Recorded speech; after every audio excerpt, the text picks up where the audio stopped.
Hello, welcome back to my channel.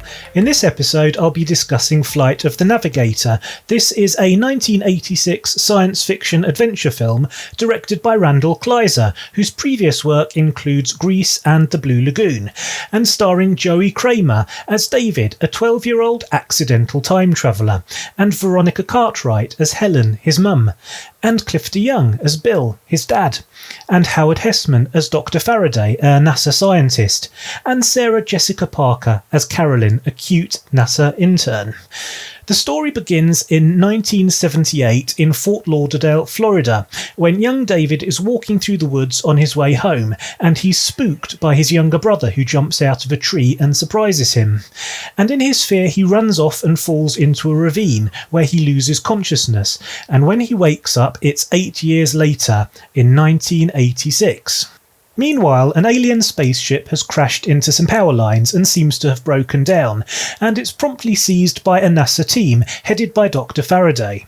David, after being picked up by the police, is taken to a hospital for some tests, and his brainwaves reveal images of the spaceship as well as countless star charts, so Dr. Faraday is called in to consult, and he persuades David to come back with him to a NASA research facility where they can run more tests and hopefully get to the bottom of all this. After several days of frustrating tests and being locked up against his will, David escapes with the help of Carolyn and discovers the alien spacecraft in a nearby hangar. The ship's occupant welcomes David aboard and informs him that he is the Navigator and that the star charts contained inside his head will be required in order for the life form to find its way back to its home planet.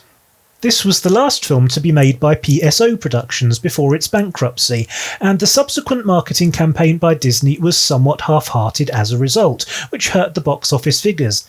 However, the film was extremely popular with critics and audiences alike, and did very well in home video sales, eventually earning something of a cult classic status.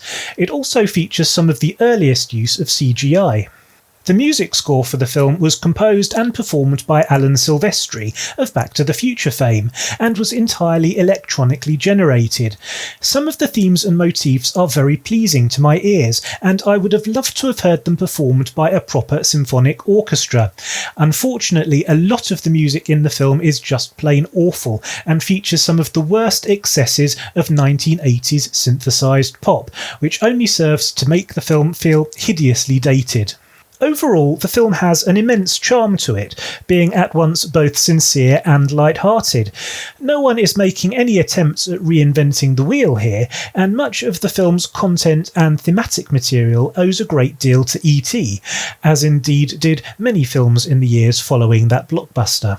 But this film also manages to not feel overly derivative, and there are enough original ideas, or at least ideas explored in new and interesting ways, for the audience to not feel shortchanged or cheated. Visually, the film is very pretty, with attractive cinematography by James Glennon, who again owes a great deal to E.T. There are plenty of cinematic cliches to be found, but after all there is comfort in the familiar. What this film brings that is unique, of course, is young Joey Cramer, whose heartfelt performance is the soul of the film. Like Henry Thomas in E.T. before him, Cramer is a very warm, engaging, likeable young actor who brings a gentle humour and teary-eyed sincerity to the role, which really tugs at the audience's heartstrings. I think it's a shame that Cramer's career never quite took off the way Henry Thomas's did. I have a lot of affection for this quirky piece of 1980s nostalgia. I still remember seeing it in the cinema when it was first released, and I was both entertained and moved by it. There's a lot here to like, and science fiction elements aside, the film has a strong sense of family love at its core, and in essence it's about as wholesome and well-intentioned as a movie can be.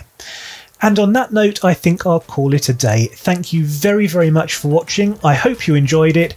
If you did, you know what to do. Please hit the subscribe button, hit the like button, and I will see you next time. See you later.